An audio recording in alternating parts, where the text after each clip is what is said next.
Mensagens que edificam, ministradas pelo pastor Sidney Ferreira. Evangelho de João, capítulo 20, versículo 30 e o versículo 31.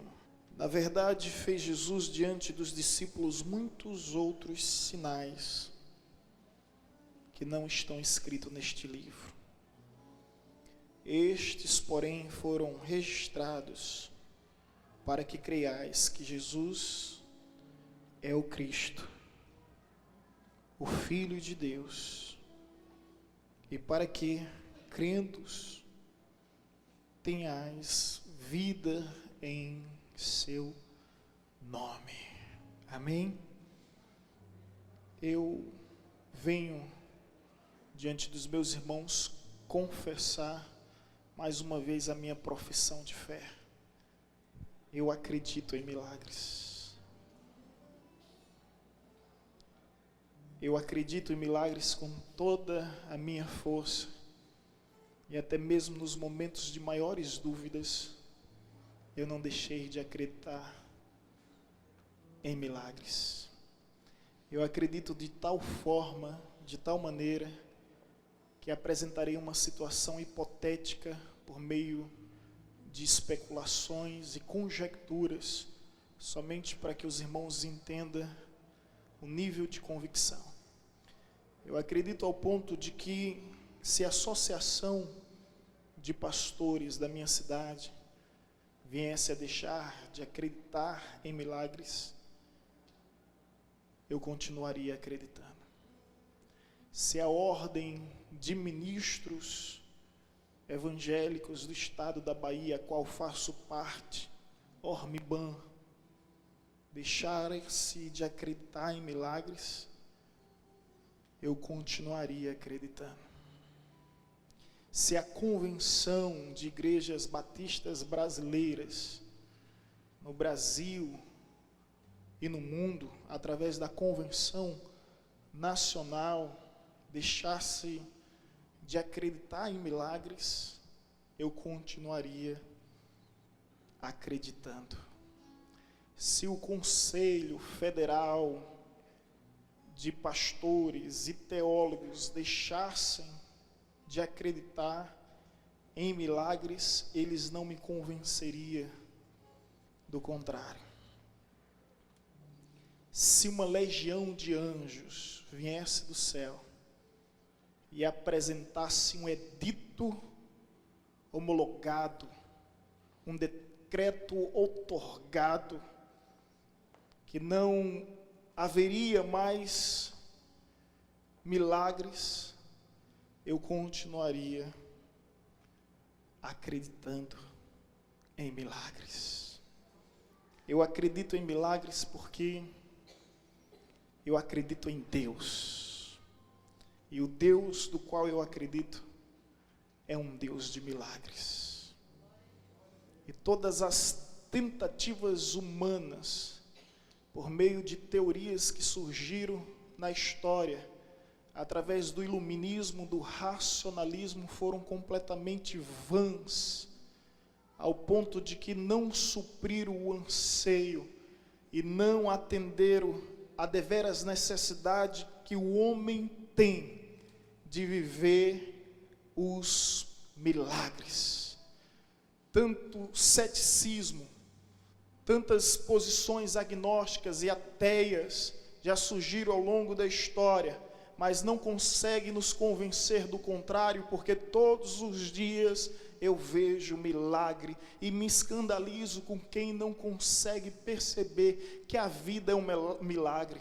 Todo instante a natureza ela apresenta um espetáculo fabuloso, extraordinário. Abre as janelas do teu quarto, começa a contemplar o firmamento e você vai perceber que os céus proclamam a glória de Deus e os firmamentos anunciam as obras do seu poder. O sol no seu nascente, o poente, é uma manifestação de um milagre. Você vai ver durante o dia e durante a noite as estrelas no céu, é uma expressão de milagre, e não precisa ir para tão longe, basta vivermos essa realidade aqui. Você está me vendo, que bom, eu também estou vendo você, isso é um milagre. Será que a gente precisa deixar de ver para começar a acreditar no milagre da visão? Eu falo, você me ouve, que maravilha. Será que a gente precisa perder esses sentidos para começar a acreditar que Deus é um Deus de milagre? E a preservação da vida é uma manifestação também do milagre de Deus. Eu acredito em milagre porque eu vivo milagre, eu vejo milagre todo dia, todo o tempo. Agora a questão a refletirmos nessa noite é sobre o propósito do milagre. É justamente isso que eu queria conversar com os irmãos. Qual é o propósito do milagre? O texto nos vai dizer que Cristo fez diversos milagres. Olha só, na verdade Jesus fez diante dos seus discípulos muitos e muitos outros sinais que não estão escritos neste livro. Jesus operou milhares e milhares de milagres que não poderia conter neste livro. E se você for um pouquinho mais adiante, lá no capítulo 21, versículo 25, há porém ainda muitas outras coisas que Jesus fez. Se todas elas fossem relatadas por uma, creio eu que nem o mundo inteiro caberia os livros que seriam escritos. É verdade que é uma figura de linguagem chamada hipérbole, mas não se trata simplesmente de um exagero. Jesus operou milhares e milhares e milhares de milagres, porém os que estão escritos, aí eu retorno a João capítulo 20, novamente 30, 31, os que estão escritos, foram registrados, ele atende um propósito, para que nós venhamos crer, para que nós venhamos crer. E o interessante, meus irmãos, é que qualquer um fica espantado, abismado, atônito, perplexo, estupefato, e para não dizer abestalhado, que ninguém é besta aqui, eu diria ovelhado, diante de tantos milagres que Jesus realizou. Nós encontramos relato bíblico da transformação da água em vinho. Alguém pode subestimar esse milagre, como um televangelista brasileiro disse que era um milagre muito simples para ser o primeiro milagre de Jesus. Não sabe ele que através desse milagre Jesus simplesmente violou a fórmula química dos elementos existentes na água e no vinho, os átomos. Jesus simplesmente transformou a natureza dos elementos químicos para fazer este milagre acontecer. E o doutor Adalto Lourenço, ele disse que aquilo foi um milagre tão incrível, que juntou tanta energia em termos de elétrons, prótons e nêutrons dentro de uns simples átomos, para que pudesse fazer aquela explosão e transformar elementos naturais completamente diferentes através de uma mudança totalmente sobrenatural. Ele transformou água em vinho. Mas existem milagres que também vão além desse, como o milagre de Jesus andando sobre as águas, mas não somente andou sobre as águas, mas permitiu que um homem andasse sobre as águas. Jesus mais uma vez altera a lei da física, da pressão atmosférica do ar, da gravidade da terra, da densidade das águas. Jesus começa a surfar no mar da Galileia, sem prancha, apenas com as sandálias dos seus pés. Que milagre! O tempo todo Jesus está manipulando os elementos. O tempo todo Jesus está violando as leis para fazer a sua vontade se cumprir. Ele abriu os olhos dos cegos, os ouvidos dos surdos. Ele fez coxos andar, curou paralíticos e leprosos. De uma vez só, o dermatologista de Nazaré curou 10 leprosos, apenas com o poder da sua palavra. São milagres que nos deixam abismado e espantado, e eu nunca quero perder a sensibilidade de me permitir admirar com tudo que Jesus fez. Sua autoridade no submundo das trevas, ao dar ordem a espíritos espíritos opressores, que libertasse pessoas a quem estavam tratando como hospedeiro. Até os demônios do inferno se curvavam perante ele e dizia: o que queres conosco, Cristo? Tal era o seu poder neste mundo, neste universo, neste firmamento.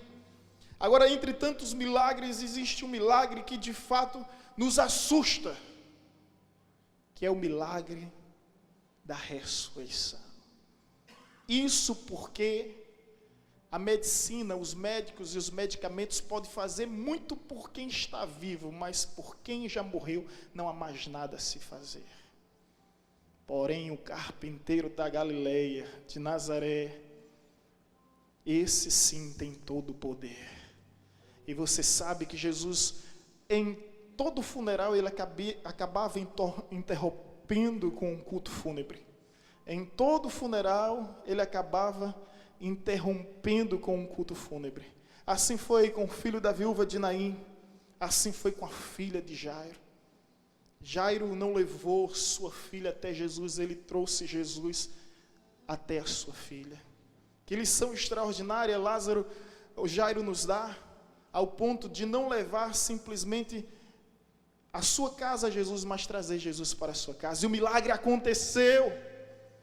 Porém, entre todos esses milagres efetuados pelo ministério miraculoso e terreno de Cristo, vocês vão de convir comigo que o milagre que nos deixa mais assustado, porque esse é o efeito do milagre, ele tende a nos assustar, porque é o natural se transformando em sobrenatural, é o humano se transformando em divino. Esse milagre é o da ressurreição de Lázaro. 4 dias. 4 dias. E a pergunta a se fazer é: por que 4 dias? Existia uma tradição, uma crendice, uma superstição, uma simpatia entre os povos judaicos, entre o povo judeu, que o espírito da pessoa estava próximo ao corpo, e o limite para que o espírito da pessoa estivesse próximo ao corpo após a morte era de 3 dias. Então, se houvesse qualquer ressurreição no primeiro, segundo dia, terceiro dia, não era tão espantoso.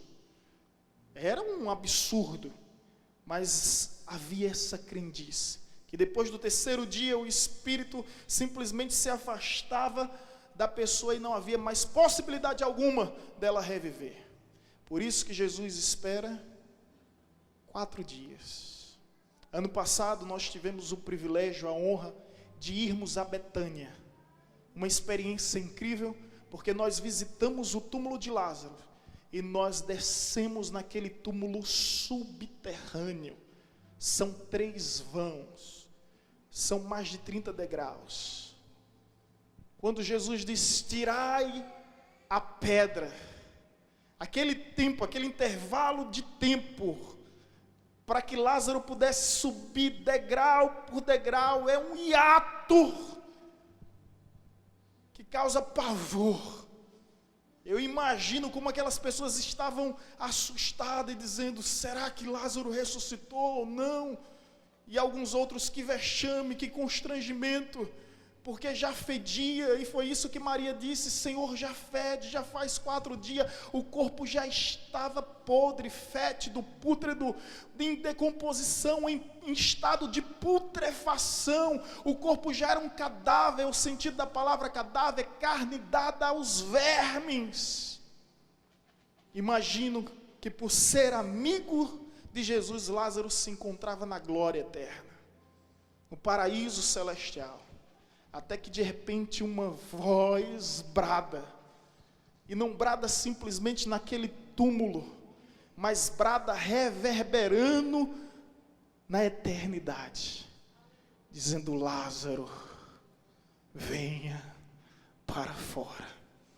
Eu imagino os anjos pegando nas mãos de Lázaro e dizendo, e Lázaro sem entender o que é que está acontecendo, e os anjos dizendo: o Senhor da vida está te chamando novamente.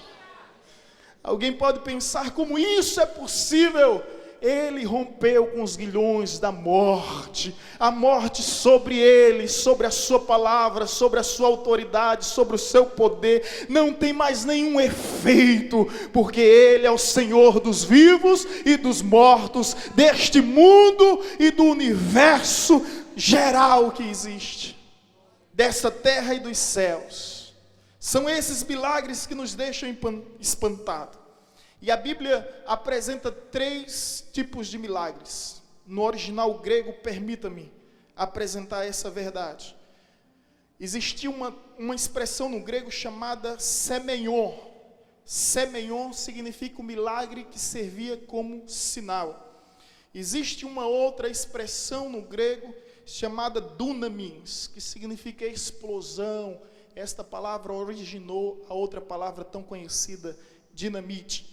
E existe uma outra palavra chamada teras, que é justamente prodígios. Essas 3 palavras no grego se encontram no Evangelho para relatar os milagres operados por Jesus. Aí quando eu leio esse texto, eu encontro essas 3 palavras, o sentido dessas 3 palavras no grego aqui. Vamos ler novamente o texto? Na verdade, fez Jesus diante dos seus discípulos muitos outros sinais, que não estão escritos neste livro. Estes, porém, foram registrados para que creiais que Jesus é o Cristo, o Filho de Deus, e para que, crendo, tenhais vida em seu nome. A pergunta aqui é: qual é o propósito do milagre? Qual é o propósito do milagre? É hora de refletirmos sobre essa verdade. Em primeiro lugar, o propósito do milagre é testificar a vida messiânica de Cristo. Cristo realizou milagres para que não houvesse dúvidas de que, de fato, ele estava com Deus e que Deus estava com ele. Ele operou sinais. Essa primeira lição sobre a vida messiânica é o milagre semeion, cujo sentido é sinais. Eram os sinais. João Batista um dia teve dúvida, e quem não tem dúvida? Quem não tem dúvida? E João Batista estava preso nos cárceres romanos, e manda os seus discípulos irem até a Cristo Jesus e perguntar se ele era o Messias, ou se deveria aguardar por outro. Você conhece essa história. Os discípulos de João vão atônitos à procura de Jesus. Ao encontrarem Jesus, eles dizem: João está perguntando se tu és o Cristo ou o Messias, ou se devemos esperar por outro. Por outro, porque outros surgiram como Moisés, outros surgiram como Elias e como Eliseus. Moisés trazendo a lei para o povo, Elias trazendo a profecia para o povo, e agora Jesus trazendo o reino de Deus para o povo. A resposta de Cristo para os discípulos de João não é um tratado teológico, não é uma equação aritmética, não é uma elucubração filosófica. Jesus simplesmente mostra resultado. Ele não mostra teorias. Ele disse aos seus discípulos: diga a João que os cegos veem, que os surdos ouvem, que os leprosos são purificados e que o Evangelho é pregado aos pobres. Essa é a única satisfação que Jesus tem a dar para aqueles que questionam a sua vida. Resultado. A Bíblia nos diz que a sabedoria é justificada pelas obras, e através das obras ele demonstrava realmente a sua vida messiânica. Esses milagres semeion, milagres dos sinais, vieram e ocorreram para demonstrar que tudo que Abraão falou a respeito de Jesus, tudo que Moisés escreveu a respeito de Jesus, tudo que Isaías profetizou acerca de Jesus, tudo que Davi chegou a prever acerca de Jesus, estava se cumprindo naquela época, naquela era, diante de todos que ali estavam. Por isso que Jesus, certa ocasião, diz: muitos reis, juízes, sacerdotes e profetas desejaram ver o que vocês estão vendo, ouvir o que vocês estão ouvindo, mas a vós foram concedida essa graça. Então o propósito do milagre é justamente provar a vida messiânica de Cristo, ou seja, Jesus é o Messias. Ele é o cumprimento de todas as profecias do passado. Ele é a esperança de todas as expectativas do futuro. Ele é o Cristo. Quando Jesus pergunta aos seus discípulos: o que dizem os homens que eu sou? Há uma confusão. Uns dizem que tu és Elias, outros dizem que tu és Jeremias, outros dizem que tu és isso, aquilo. E Jesus disse: e vós, o que dizeis? Aquele silêncio, até que o apóstolo Pedro interrompe e diz: tu és o Cristo, o Filho de Deus vivo. E Jesus, ao olhar para Pedro, diz: bem-aventurado és tu, Simão Barjona, porque não foi carne nem sangue que te revelou isso, mas o meu Pai que estás no céu.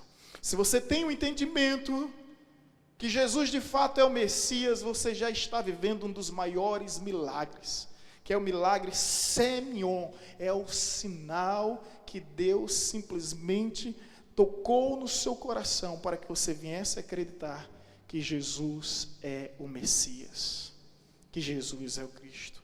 Porém, Jesus realiza todos esses milagres visando esse propósito, visando esse intuito: provar que Ele não é mais um entre tantos outros. Olha bem para mim. Ele não é mais um entre tantos outros profetas, tantos outros sacerdotes. Ele não é mais um líder de tantas religiões que existem. Ele não é mais um pensador, ele não é mais um filósofo, ele não é mais um revolucionário. Ele é o Messias. E o sentido da palavra Messias é o ungido de Deus, o ungido do Senhor. Segundo propósito do milagre, dos milagres operados por Jesus, era agora testificar que além de ser o Messias, ele tinha uma natureza divina. Jesus tinha uma natureza divina. E esse milagre no grego é dunamis, que significa justamente explosão. Em diversas ocasiões, a exemplo, você lembra quando Nicodemos, um líder religioso, no expoente da sociedade da sua época, simplesmente um fariseu muito conceituado, ele procura Jesus de noite porque ele não quer se expor. Ele tem suas prerrogativas, ele tem seus prestígios e seus privilégios perante a sua sociedade. Então ele procura Jesus à noite, e ao encontrar Jesus, ele se dirige a Jesus com as seguintes palavras: eu sei que tu vens da parte de Deus, porque ninguém pode fazer o que tu fazes se Deus não estiver com ele. Até mesmo, sabe, os grandes referenciais da religião judaica reconhecia que havia algo diferente em Cristo Jesus. E esses milagres eram para provar a natureza divina, para provar que Jesus não é simplesmente mais um homem entre tantos outros, é que ele é o Messias, e que esse Messias ao mesmo tempo é Deus. É Deus. É o que está escrito em João capítulo 10, versículo 30, eu e o Pai somos um. Jesus não nos deu opção, é por isso que o C.S. Lewis, pensador C.S. Lewis, ele diz bem assim: você tem que tomar uma escolha. Escolha. Ou você acredita que Jesus é Deus, ou você vai acreditar que Jesus é louco ou é mentiroso. Se ele não for Deus, ele é louco. Se ele não for um louco, ele é um mentiroso. Mas Jesus não nos deu a opção da dúvida. Ele mesmo declarou quem ele era. Ele era Deus. E para provar que ele é Deus, um dia que somente Deus pode perdoar pecado. Nunca nenhum juiz, rei, sacerdote, profeta, juiz, patriarca perdoou pecado. Mas um dia traz um paralítico, e traz o paralítico por onde? Pelo telhado. Traz o paralítico pelo telhado e coloca diante de Jesus, e Jesus olha para o paralítico e diz: perdoados estão os teus pecados. E os religiosos de plantão naquela época diz: como assim? Ninguém pode perdoar pecados senão o próprio Deus. para que saibas que o Filho do Homem tem autoridade para perdoar pecado, eu digo a ele, levanta-te e toma o teu leite. E aquele homem que era paralítico simplesmente começa a andar, deixando todas as pessoas abismadas naquele lugar. O propósito do milagre de Jesus através do dínamos era mostrar a sua natureza divina. Lembra da multiplicação dos pães e peixes? Havia 5 pães, 2 peixinhos para alimentar uma multidão faminta de 5.000 homens. Imagine se cada um daqueles homens fosse casado, havia 10.000 pessoas. Imagine se cada casal tivesse 2 filhos, havia em torno de 20.000 pessoas. Somente 5 pães e 2 peixinhos, milagres simplesmente aconteceram, se proliferaram. Interessante, gente, que para viver um milagre você tem que atender a palavra. Receba isso em nome de Jesus. Você quer milagre? Viva a palavra. Jesus disse, dai vós mesmo que comer, e eles pegaram aquele cesto, e na medida que eles iam servindo com aquele cesto, o milagre ia acontecendo. Foi da mesma forma que Jesus disse aos 10 leprosos, vão e mostrem aos sacerdotes que vocês estão curados. O milagre não foi instantâneo, repentino, imediato, como a gente imagina, mas na medida que eles iam andando em obediência à palavra que foi predita, proferida, eles iam olhando e percebendo um no outro. Já não vejo mais ferida em você, já não vejo mais chagas em você, já não vejo mais doença em você, já não vejo mais ferimento em você, já não vejo mais a lepra em você. Quer viver milagre? Então você tem que cumprir a palavra. Assim como os apóstolos que estavam servindo e de repente, na medida que tiravam um peixe e um pão, apareciam outros peixes e pães. Incrível! Quando acabou aquele milagre, sobrou 12 cestos. Um para cada um dos incrédulos. Quantos eram mesmo os apóstolos? Propositalmente Jesus deixa um cesto cheio para cada um deles, para nunca mais duvidar. Mas eles ficam espantados com aquilo. Eles ficam horrorizados, é o que a Bíblia vai nos dizer. A Jesus, vocês ficaram horrorizados porque eu fiz isso? Peguem um barco e vão por mar da Galileia, depois eu vos acompanho. Eu vou ao monte orar. E Jesus fez isso. Jesus está no monte orando, de repente, já de madrugada, na 3ª vigília, Jesus desce do monte. Quando Jesus desce do monte, sabe o que foi que eles fizeram? Deixaram um barquinho para Jesus ir de barquinho. Aí Jesus disse, eu agora pego eles. Se eles ficaram abismados, porque eu transformei, ou melhor, multipliquei pães e peixes, eles agora vão ter um infarto. E Jesus vem em plena tempestade, em alta madrugada, andando sobre as águas.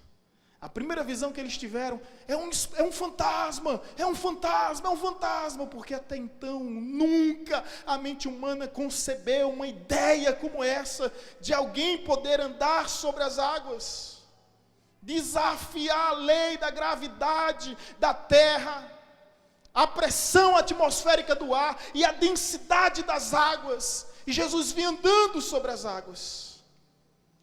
Não sei quais são as tempestades da sua vida. Talvez as águas representem as lutas, as provas, as aflições que você está vivendo nesse momento. Mas saiba, Jesus está acima dela. E andando sobre elas, Ele vem ao teu encontro. Receba isso em nome de Jesus e guarde no seu coração. E tudo isso para provocar neles a fé. Então, Semeion vem como sinal para provar sua vida messiânica. Dunamis vem como uma explosão para mostrar sua natureza divina. E agora, terceiro lugar, existe mais uma expressão de milagre no grego, que é chamado teras, que é para manifestar a glória de Deus. Tudo que Jesus fez não foi para se promover. Tudo que Jesus fez não foi para se tornar um popstar. Tudo que Jesus fez foi movido de compaixão, com propósitos específicos, que culminava na glória de Deus. Quando Jesus ressuscita o filho da viúva de Naim, coitada daquela mulher, historiadores dizem que ela só tinha aquele filho. Em uma geração patriarca, você perdeu o marido e depois perdeu o filho. você praticamente vive como um indigente na sociedade. Jesus vai ao encontro daquela mulher e a gente vê esse encontro transformador.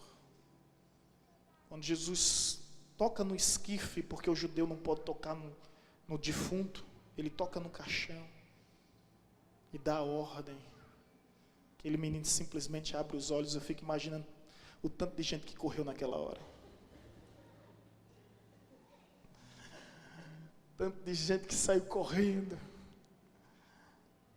abismado e impressionado com tudo aquilo. E quando Jesus opera esse milagre,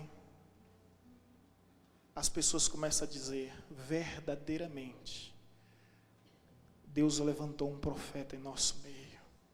A glória vai para Deus. Jesus realiza os milagres nesse intuito: provar sua vida messiânica, provar sua natureza divina e, em terceiro, manifestar a glória de Deus. Foi isso em Caná da Galileia, quando ele transforma a água em vinho. A Bíblia vai nos dizer que com este sinal, Jesus começou a manifestar a sua glória. Foi isso que ele fez em Betânia, quando Lázaro sai do túmulo. E as pessoas ficam abismadas, porque já tinha 4 dias naquele estado. Já era um cadáver. Foi isso que Jesus fez. E sabe de uma coisa? É isso que Jesus tem feito. E eu trouxe essa mensagem, na realidade eu trago essa mensagem, porque eu sei que há pessoas aqui querendo milagre.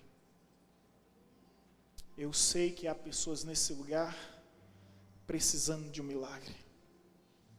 Mas se você não entender que o milagre não ocorre de uma maneira aleatória, ocasional, incircunstancial, você nunca vai viver esse milagre. Eu trago esta palavra aqui para que você venha entender que o milagre é para te convencer de que Jesus é o Messias, que Jesus é Deus, e tudo o que Ele faz é para a glória do seu nome. Eu lamento com o fato de que existe muitas pessoas em nosso tempo em busca de milagres, mas não vivem esses milagres porque estão com suas motivações completamente equivocadas. Infelizmente, existem pessoas que querem a cura física, mas não querem a saúde espiritual.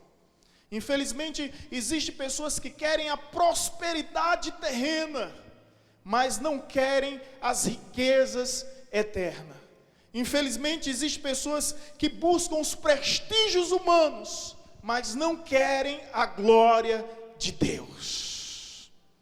Portanto, é importante aqui mostrar que há um propósito para realizar o milagre. Todo milagre que Cristo fez foi pedagógico. Quando Ele curou um cego, Ele estava provando ao mundo que Ele é a luz do mundo. Quando Ele transformou água em vinho, Ele estava provando ao mundo que Ele era a videira verdadeira. Quando Ele multiplicou pães e peixe, Ele estava provando ao mundo que Ele é o pão vivo que caiu do céu, que Ele é o nosso alimento. Quando Ele libertou os oprimidos, curou o enfermo, Ele está provando que Ele é o médico dos médicos, que Ele é o nosso libertador. Quando Ele ressuscitou os mortos, Ele está provando ao mundo que Ele é a ressurreição e a vida. Tudo culmina nele, porque dele, por meio dele, para ele, são todas as coisas. São todas as coisas. A ele a glória para todos sempre. Amém. O problema é que existem pessoas à procura de um Cristo curandeiro. Um Cristo que venha simplesmente atender os seus caprichos, que não querem se envolver, que não querem se comprometer. Se esse é o seu anseio, se essa é a sua intenção, eu lamento lhe informar, desapontá-lo, decepcioná-lo, mas você não vai conseguir o seu milagre. Você não vai conseguir o seu milagre. Todos os dias, praticamente, eu vejo pessoas com as motivações equivocadas. Todos os dias, toda hora, pessoas, sabe, com a mentalidade totalmente errônea acerca do milagre. Se você deseja um milagre, para cima vai descer, você não vai receber esse milagre. Mas se você procura um milagre para que Cristo seja glorificado através da sua vida, através da história, pode ter certeza que esse milagre será uma realidade. Será uma realidade. Isso é muito simples de explicar. Eu vejo mulheres, por exemplo, dizendo bem assim: pastor, ora a Deus para que o milagre aconteça. E eu pergunto: que milagre? É para que meu marido deixe de beber. Você não quer um milagre. Você quer conveniência. Se você quisesse um milagre, você oraria a Deus para que seu marido viesse se converter, porque se ele se converter, ele vai deixar de beber, ele vai ser um servo a Deus, fiel e temente ao Senhor. Eu vejo mães desesperadas, dizem bem assim: pastor, ora para que meu filho deixe as drogas. Você não quer um milagre. Você quer um filho que não seja drogado, porque todo filho drogado é uma perturbação na sua casa, no seu lar, na sua família. Um dia eu fui procurar um jovem drogado, dentro da sua casa, toda a sua família reuniu. Eu disse assim: quantos aqui sofrem com as drogas? Ele disse: só eu, pastor. Eu disse: você está errado. Sofre você, seu pai, sua mãe, seus tios, seus irmãos, todo mundo da família. Que é uma desgraça que afeta toda a família. Mas eu disse àquela mãe: você não quer milagre. Você quer um filho sem droga, você quer conveniência. Porque se você quisesse um milagre, você oraria a Deus para que seu filho viesse se converter a Cristo, porque se ele se converter, ele vai ser um milagre. Eu não sei se vocês estão entendendo, meus irmãos, mas o maior milagre não é aquele que Deus faz por nós, mas é aquele que Ele faz através de nós. Isso não se implica em apenas receber um milagre. Isso se implica em ser o milagre. Deus pode te tirar das drogas dessa vida? Pode. Mas Ele quer muito mais. Ele quer te tirar dessa vida de drogas. Deus pode te tirar deste mundo pecaminoso? Pode. Mas Ele quer muito mais. Ele quer tirar esse mundo pecaminoso dentro de você. Deus pode tirar a pessoa da prostituição? Pode, mas Ele quer muito mais. Ele quer tirar a prostituição dentro da pessoa, e isso só é possível através de uma vida de compromisso e aliança com Deus. É por isso que todo milagre que Jesus opera tem este propósito, tem esse objetivo. Se você espera um milagre, se você deseja um milagre,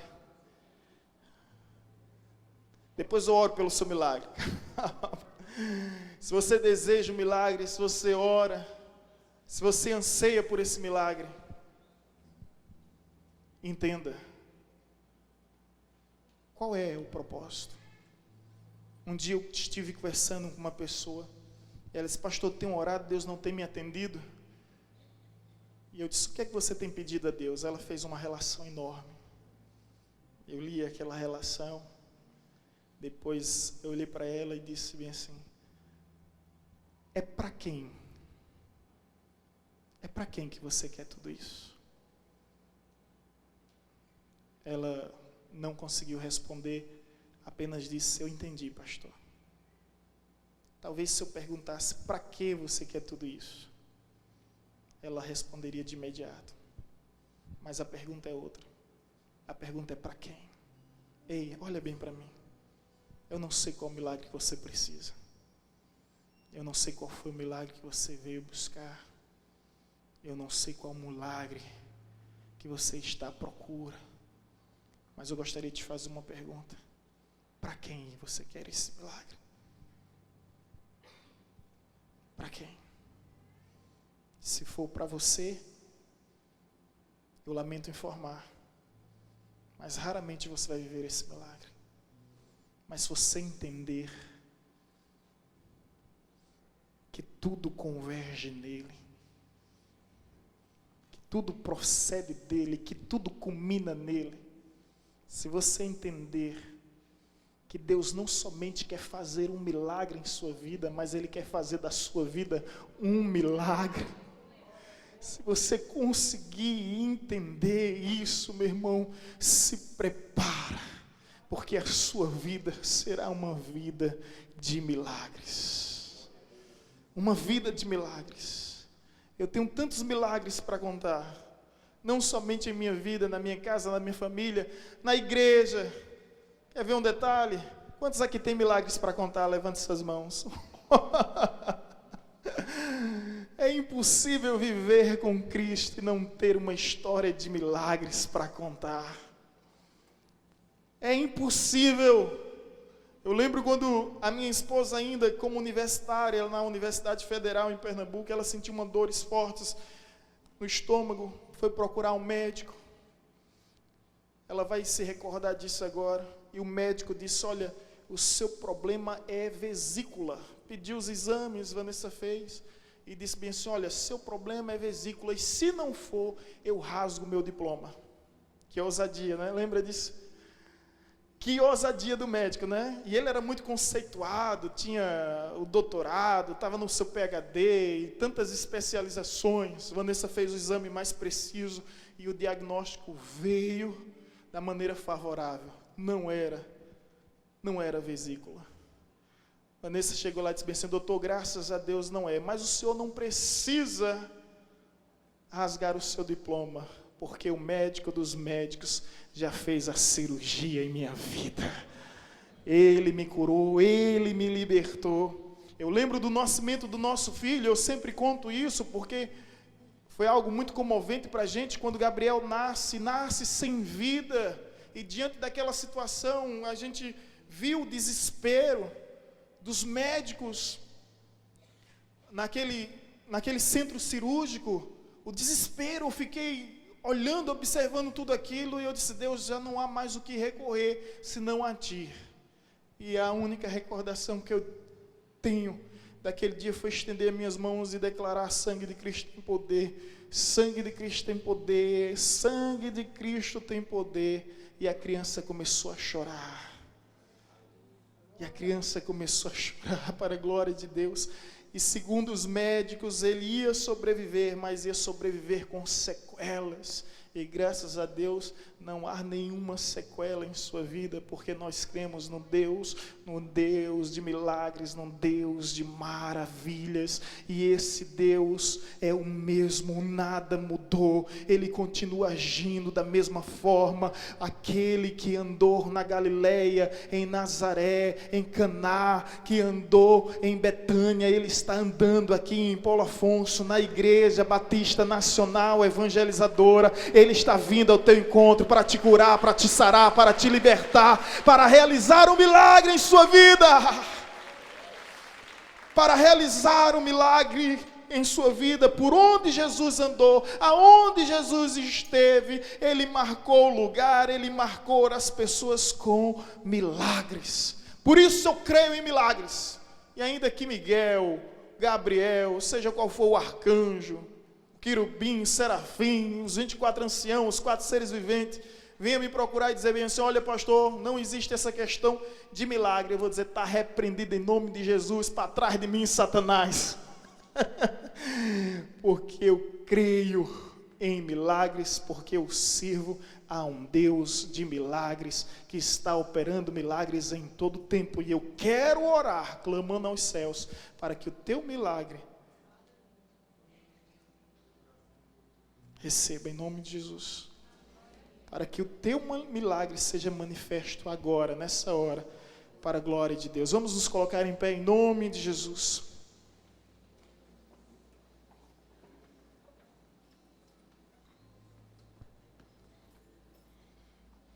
E é tão lindo quando o milagre testifica da vida messiânica de Cristo, da deidade de Cristo e da glória de Cristo.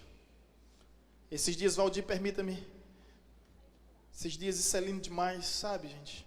Estava eu, minha esposa e meu sogro, passou Valdir, Débora e Léo, a gente estava no CPA, futebol de Gabriel.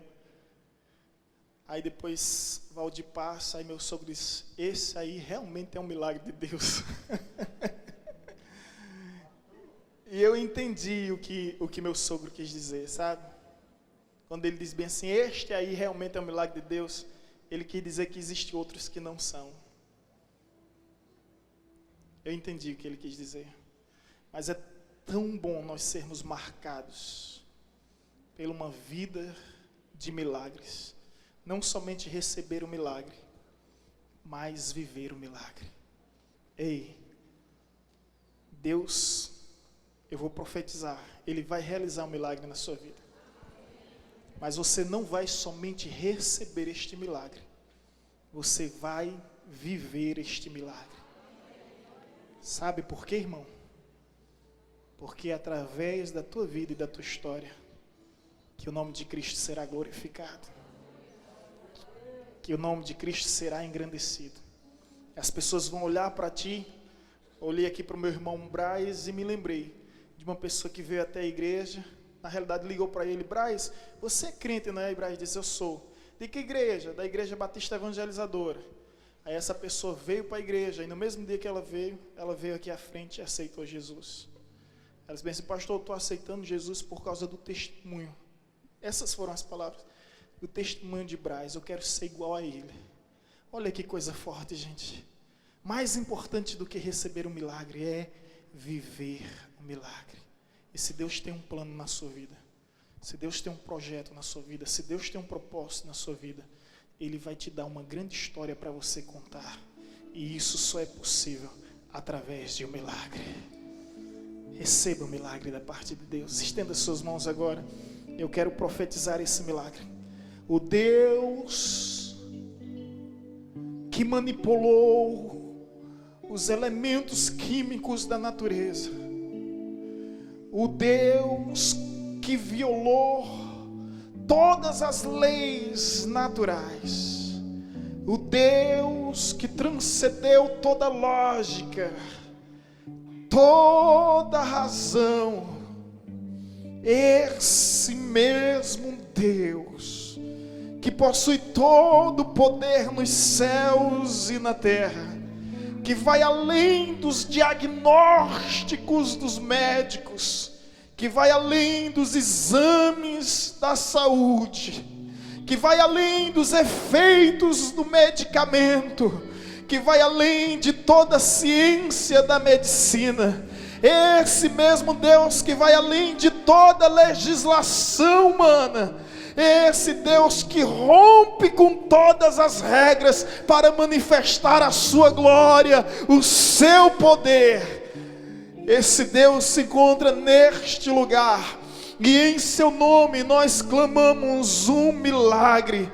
Receba nesta hora o seu milagre.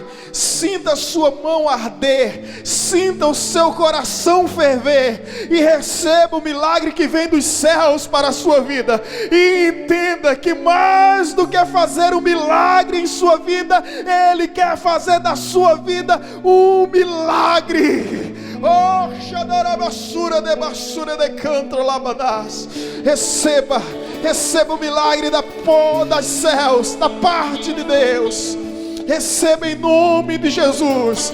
Assim como Jesus disse a Maria: se creres, verás a glória de Deus. É a hora de tirar a pedra, de tirar todos os obstáculos, todos os empecilhos. Seja a pedra da dúvida, do medo, seja a pedra do receio, das fobias, dos traumas, seja a pedra das decepções, das frustrações, dos cansaços.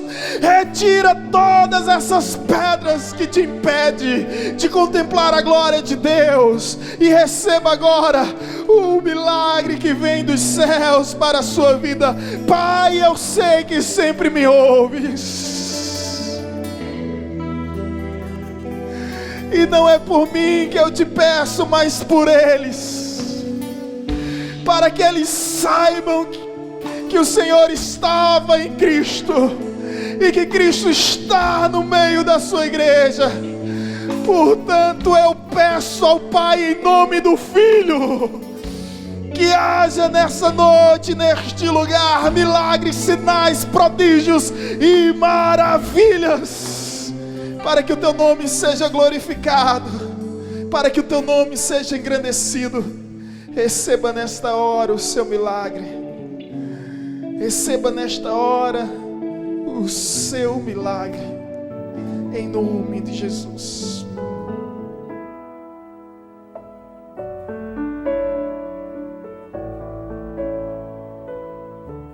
Você acabou de ouvir uma mensagem ministrada pelo pastor Sidney Ferreira, da Igreja Batista Evangelizadora.